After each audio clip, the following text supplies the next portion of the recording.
Cup పల్లీలు, ఒక cup శనగపిండి గిన్నెలో పోసుకొని కొద్దిగా వాటర్ వేసి కడుక్కోవాలండి. పల్లీలు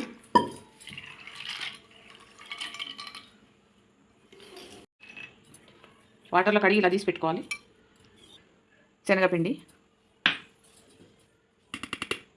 హాఫ్ స్పూన్ బియ్యం పిండి, కొద్దిగా పసుపు, సాల్ట్, కారం అండి, కొద్దిగా గరం మసాలా, జీలకర్ర పొడి అండి. ఇవన్నీ మొత్తం ఇలా కలుపుకోవాలండి. ఉప్పు కారం అన్నీ కలిసేటట్టు ఇలా కలుపుకున్నాక పల్లీలు పోసుకోవాలండి. కొద్దిగా వాటర్ వేసుకోవాలండి.